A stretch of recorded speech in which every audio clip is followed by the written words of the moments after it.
Study IQ IAS, आपका selection हमारा mission. नमस्कार साथियों, आज का थंबनेल देखकर आप समझ ही गए होंगे कि आज हम भारत के उस एक सबसे बड़े इंजीनियरिंग अजूबे की बात करने वाले हैं जिसे सुनकर पहली बार में शायद आपको यकीन भी ना हो। दोस्तों जरा सोचिए, आप और हम अक्सर न्यूज़ में, खबरों में, टीवी पर बड़ी बड़ी सुरंगों की खबरें सुनते हैं, जैसे अटल टनल है, पीर पंजाल टनल है। लेकिन वो सुरंगें किसके लिए होती हैं? वो या तो शानदार चमचमाती हुई सड़कों के लिए या होती हैं, या फिर बुलेट ट्रेन या रेलवेज के लिए होती हैं। लेकिन क्या कभी आपने सुना है दोस्तों कि पहाड़ के सीने को चीरकर 12 किलोमीटर लंबी एक ऐसी सुरंग बना दी गई जिसमें कोई गाड़ी नहीं चलेगी, कोई ट्रेन नहीं दौड़ेगी, बल्कि उसमें लाखों लीटर पानी दहाड़ मारते हुए घुसेगा, वो भी बिना किसी बिजली पंप के, बिना किसी मोटर के, और सिर्फ ग्रेविटी यानी कि गुरुत्वाकर्षण के दम पर। जी हाँ साथियों, ये एक बहुत बड़ी और बहुत ही सकारात्मक न्यूज़ है दोस्तों। मध्य प्रदेश के कटनी जिले में सलीमनाबाद में भारत ने वो कर दिखाया है जो आने वाले समय में दुनिया के लिए एक बड़ी केस स्टडी बनने जा रही है। लगभग 17 साल की कड़ी मेहनत, अनगिनत भूगर्भीय चुनौतियों और उसके साथ साथ करोड़ों लीटर पानी को रीडायरेक्ट करने का यह मेगा प्रोजेक्ट अब हकीकत बन चुका है। हाल ही में खुद मध्य प्रदेश के मुख्यमंत्री डॉक्टर मोहन यादव ने इस सलीमनाबाद टनल का ग्राउंड जीरो पर जाकर निरीक्षण किया और बहुत थोड़ा सा पोर्शन बचा हुआ है। लेकिन साथियों, आज हम एज एन एनालिस्ट इस पूरे बात पर, इस पूरी खबर पर, इस पूरे प्रोजेक्ट को बहुत डिटेल में समझेंगे और 5 अहम मुद्दों पर बातचीत करेंगे। साथियों, सबसे पहली चीज जिस पर हम बात करेंगे कि आखिर इस 12 किलोमीटर लंबी सुरंग को हमें बनाने की आवश्यकता क्यों पड़ी। दूसरा, विज्ञान का वह कौन सा नियम है जिसने पानी बिना बिजली के पहाड़ के नीचे 12 किलोमीटर का लंबा सफर तय करेगा। और सबसे बड़ी बात जो हम करेंगे, बुंदेलखंड और विंध्य के जो मेरे भाई बहन हैं, गर्मी में पानी के एक एक बूंद के लिए जो तरस जाते थे, उनकी जिंदगी पर इस सुरंग से क्या असर पड़ने वाला है। अगर आप चैनल पर नए हैं साथियों तो तुरंत सब्सक्राइब कर लीजिए, क्योंकि आज का सेशन बहुत ही इंफॉर्मेटिव होने वाला है, हाई ऑक्टेन होने वाला है। पेन और पेपर भी निकाल लीजिए जिससे आप महत्वपूर्ण इंफॉर्मेशन को साथ में नोट करते चलें। तो साथियों, सबसे पहले अपनी स्क्रीन पर इस बड़े से मैप को देखिए साथियों। एक तरफ है विंध्य क्षेत्र, विंध्य और बुंदेलखंड का क्षेत्र जो सूखे के दुस्वप्न से पीड़ित है। दूसरी तरफ है आपका ये जल अधिशेष वाला नर्मदा नदी का क्षेत्र। बीच में क्या है? बीच में है आपकी विंध्याचल पर्वतमाला, जो कि एक प्राकृतिक दीवार की तरह काम करती है। साथियों, मध्य प्रदेश को प्रकृति ने एक बहुत ही अद्भुत वरदान दिया और वो है मां नर्मदा। नर्मदा एक सदा नीरा नदी है जिसमें साल के 12 महीने पानी लबालब भरा रहता है। इसे हम कहते हैं वाटर सरप्लस बेसिन। लेकिन इसी मध्य प्रदेश का एक दूसरा हिस्सा है जो विंध्य और बुंदेलखंड का इलाका कहलाता है, जैसे रीवा, सतना, सीधी, पन्ना, ये क्षेत्र। यहाँ की कहानी बिल्कुल उल्टी है। पथरीली जमीन है, गर्मियों में सूखा पड़ता है और पानी के लिए हाहाकार मच जाता है।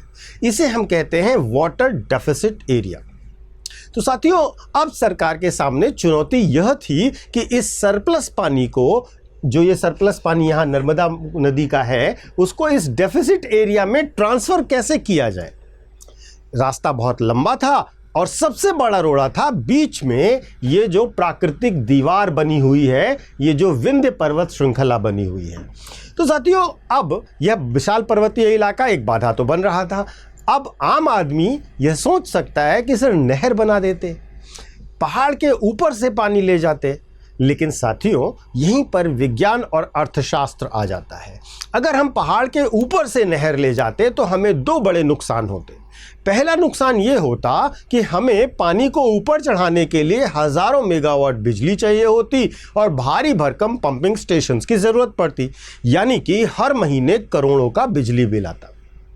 दूसरा, हजारों हेक्टेयर उपजाऊ ज़मीन का हमें अधिग्रहण करना पड़ता, कई गांव उजड़ जाते, घने जंगलों को काटना पड़ता, और एनवायरमेंटल क्लियरेंस की अगर हम बात करें तो वो मिलना पूरी तरह से संभव नहीं होता।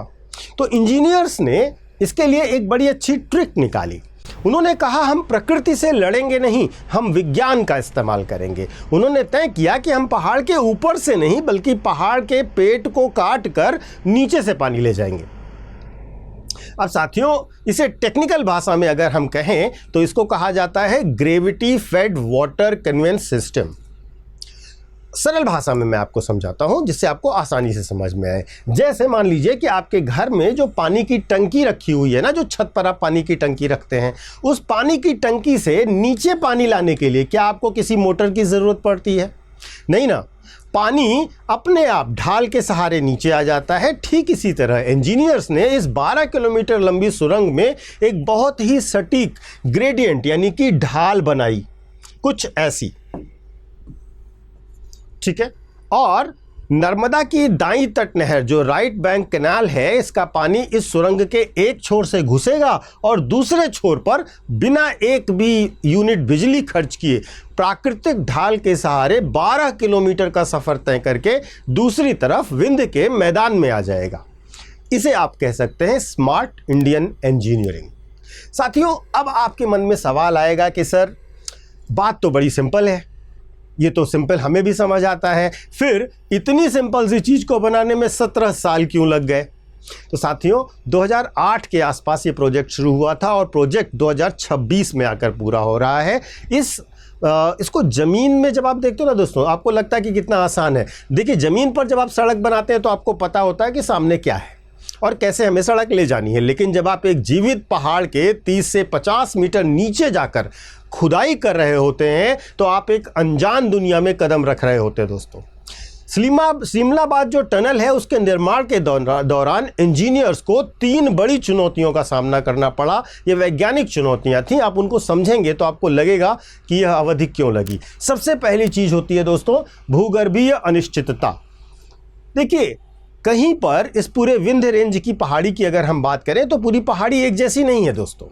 इंजीनियर्स ने जब टनल बोरिंग मशीन से खुदाई शुरू करी तो मात्र 100 मीटर आगे बढ़ते ही अचानक कमज़ोर मिट्टी, ढीली मिट्टी आने लग गई। अब मशीन बिना सोचे समझे अगर गलती करती और वहाँ पर खुदाई कर देती तो पूरा पहाड़ धंसने लगता। और कहीं पर बहुत ही भारी ग्रेनाइट के पत्थर आ जा रहे थे। तो अब आप सोचिए कि आपको हर थोड़ी दूर पर कुछ मीटर पर जियोलॉजिकल मैपिंग करनी पड़ रही थी। दूसरा, अचानक पानी के रिसाव का एक बड़ा प्रॉब्लम आया, भूमिगत जल का एक दूसरा बड़ा मुद्दा आ रहा था दोस्तों। देखिए दोस्तों, पहाड़ के अंदर प्राकृतिक जल के स्रोत होते हैं। कई बार खुदाई के दौरान अचानक हजारों गैलन अंडरग्राउंड वाटर अत्यधिक प्रेशर के साथ सुरंग में भरना शुरू कर देता है। उस पानी को बाहर निकालना और साथ ही साथ सुरंग की दीवारों को कंक्रीट से लॉक करना, यह एक जानलेवा काम था और बहुत ही टेक्निकल काम था। और तीसरी बड़ी जो चुनौती आती है वह है भयंकर जल दबाव। देखिए दोस्तों, इसको समझिएगा, इसके लिए हमें चाहिए प्रिसीजन हाइड्रोलिक्स। चूंकि यह पानी की सुरंग बन रही है ना, पानी के लिए सुरंग बन रही है, इसीलिए इसके दीवारों पर पानी का भयंकर घर्षण और दबाव भी होगा। अगर सुरंग के अंदर कंक्रीट जरा भी कमजोर हुआ तो पानी चट्टानों को काट देगा और सुरंग ढह जाएगी। इसीलिए यहां पर बेहद आधुनिक प्रीकास्ट कंक्रीट सेगमेंट्स का इस्तेमाल किया गया है जो पानी के तेज बहाव को भी झेल सके। अब आप समझ पा रहे होंगे कितना बड़ा काम किया गया है इसमें। तो साथियों, दुनिया में अगर आप देखोगे ना तो स्विट्जरलैंड में गथार्ड बेस्ड टनल है, यह इंजीनियरिंग का मक्का कहा जाता है इसे। इसी तरीके से जापान में सेकंड टनल है, जो कि एक तरीके से समझिए यही 2 टनल्स मक्का मदीना की तरह जानी जाती हैं। लेकिन भारत ने सीमित संसाधनों में और इतनी जटिल भूगर्भीय परिस्थितियों में जो सिमलाबाद टनल बनाई है ना, वह साबित कर देती है दोस्तों कि भारतीय इंजीनियर्स ग्लोबल स्टैंडर्ड सेट कर रहे हैं।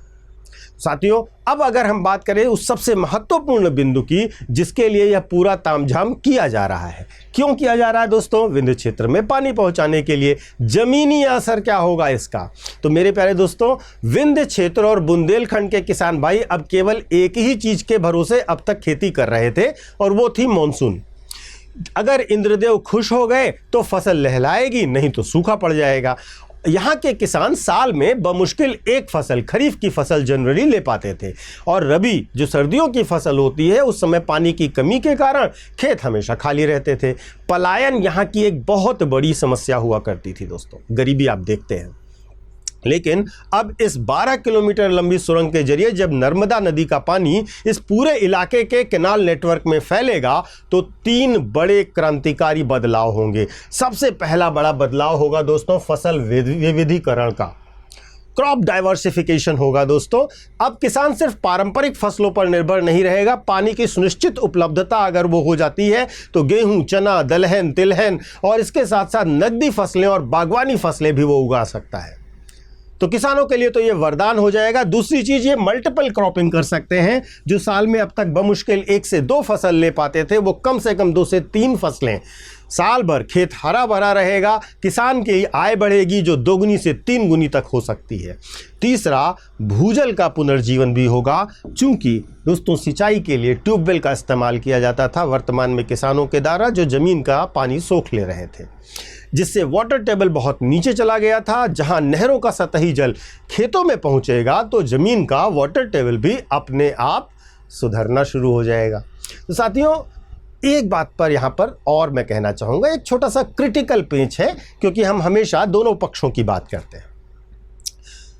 सर, अगर आप देखें तो इस सिक्के का दूसरा पहलू क्या है दोस्तों, अब केवल मुख्य सुरंग बन जाने से किसान के खेत में पानी नहीं आने वाला। सरकार को अब पूरी ताकत से के साथ एक डिस्ट्रीब्यूटरी नेटवर्क बनाना होगा। ये जो पानी है ये खेतों तक कैसे पहुंचे, इसके लिए असली चुनौती अब ये है वितरण नहरें, फील्ड चैनल्स और अंतिम छोर तक, गांव तक पहुंचाने के लिए पूरा प्रोजेक्ट जमीनों पर सफल तौर पर लागू करना होगा। और यही अब सबसे बड़ी चुनौती है। अगर सरकार यह करने में सफल हो जाती है तो किसानों के लिए यह वरदान साबित होगा। साथियों, आज के इस पूरे विश्लेषण में अगर हम देखें, इसको समेटने का समय आ गया है, तो इसको समझने के लिए भविष्य में भारत की जल नीति को हमें समझना होगा कि वह किस दिशा में जा रही है। नदियों के पानी को मोड़ने पर हमेशा दुनिया भर के पर्यावरणविद बहस शुरू करते हैं। पहली चिंता जो वो जताते हैं वो ये है कि अगर क्लाइमेट चेंज के कारण किसी साल नर्मदा बेसिन में बारिश कम होती है तो क्या यह नहर प्रणाली पर्याप्त पानी दे पाएगी। दूसरी चिंता दोस्तों, बड़े बांधों और बड़ी नहरों से जो सिल्टेशन होता है, जो गाद जमने की समस्या, जम जाने की समस्या होती है, उसका क्या होगा। इस सुरंग से को हर साल मेंटेन करना, इसकी सिल्ट साफ करना अपने आप में बहुत बड़ा प्रशासनिक कार्य होने जा रहा है। इसीलिए दोस्तों, आज मैं अगर भारत के सिंचाई मॉडल की बात करूं तो हमें हाइब्रिड मॉडल अपनाना होगा। हमें ये जो परियोजना है, जल सुरंग की परियोजना है, इसकी ज़रूरत है ताकि हम सरप्लस पानी को डेफिसिट एरिया तक ले जा सकें। लेकिन साथ ही हमें स्थानीय स्तर पर वाटर हार्वेस्टिंग करनी होगी, तालाबों का जीर्णोद्धार करना होगा और छोटे इरिगेशन प्रोजेक्ट्स, ड्रिप और स्प्रिंकलर सिंचाई को भी बढ़ावा देना होगा ताकि पानी की एक एक बूंद का सही और बेहतर इस्तेमाल किया जा सके। पर ड्रॉप मोर क्रॉप वाली जो फिलॉसफी है उसको पूरा किया जा सके। तो भारत के आज के डिजिटल, अगर हम भारत में बात करें तो आज हमें सिर्फ डिजिटल इंफ्रास्ट्रक्चर की नहीं बल्कि वाटर इंफ्रास्ट्रक्चर में भी आत्मनिर्भर होने की आवश्यकता है, क्योंकि आगे आने वाले समय में पानी केवल एक संसाधन नहीं रह जाएगा बल्कि भारत की फूड सिक्योरिटी और रूरल इकोनॉमी की रीढ़ की तरह काम करने वाला है। साथियों, आपको क्या लगता है, क्योंकि प्रश्न आपसे भी होना चाहिए, भारत को सूखे और बाढ़ से निपटने के लिए क्या ऐसी बड़ी नदी जोड़ो परियोजनाओं और जल सुरंग परियोजनाओं पर अरबों रुपए खर्च करने चाहिए, या फिर हमें छोटे छोटे स्थानीय जल संरक्षण मॉडलों पर ज़्यादा ध्यान देना चाहिए। अपनी राय कमेंट बॉक्स में अवश्य शेयर कीजिएगा। ये हमसे जुड़ा मामला है, ये आम लोगों से जुड़ा मामला है। आपकी राय बहुत महत्वपूर्ण है। आपका कमेंट तार्किक होना चाहिए। अपने विचार ज़रूर शेयर कीजिएगा। और इसके साथ साथ मैं आपको एक छोटा सा अनाउंसमेंट भी देना चाहता हूं। जो बच्चे यूपीएससी की तैयारी करना चाहते हैं, अगर उनका लक्ष्य 2027, 2028 या 2029 है तो वे हमारे नए बैचेस से जुड़ सकते हैं, क्योंकि हमारे नए बैचेस स्मार्ट मॉडल पर आधारित है। यहाँ पर आपको 18 बुक का सेट मिलेगा, रेगुलर क्लासेस, मेंटरशिप, टीचर का असिस्टेंस, सब कुछ मिलेगा। जो बच्चे क्लासेस कर रहे हैं उनसे अगर आप कनेक्टेड हैं तो आप पूछ सकते हैं कि कितने बेहतर ढंग से, वेल मैनर ढंग से आपकी क्लासेस होती हैं, टीचर्स कितने डेडिकेशन से आपके साथ लगकर तैयारी कराते हैं। और अगर आपको मेरे गाइडेंस में और मेरे सपोर्ट के साथ तैयारी करनी है तो आपको बस ये करना है कि अपने एडमिशन के समय आप PK लाइव कोड लगाइए। इसके 2 फायदे होंगे, आप मुझसे कनेक्ट होंगे और साथ ही साथ आपको डिस्काउंट भी बहुत अच्छा मिलेगा। 7,999 रुपये से हमारे कोर्सेज शुरू होंगे, चाहे आप हिंदी माध्यम में एडमिशन लें, इंग्लिश माध्यम में लें या बाइलिंगुअल लें। ऑप्शनल सब्जेक्ट पर भी यह कोड लागू होगा और आपको बेहतर डिस्काउंट दिलाएगा। बस ध्यान रखिएगा 21 जुलाई तक आपको एडमिशन लेना है। In case of any query और you want to connect with me, अगर आप मुझसे कनेक्ट होना चाहते हैं तो मैं आपको सोशल मीडिया हैंडल्स भी बता देता हूँ। यूपीएससी मेंटर पंकज सर के नाम से आप मुझे कनेक्ट कर सकते हो इंस्टा और टेलीग्राम पर। यहाँ पर आपको मेरे वीडियोस के लिंक भी मिलेंगे और आप मुझसे कनेक्टेड भी हो सकते हैं। Thank you so much. जय Hind. Study IQ IAS, making India smarter and better.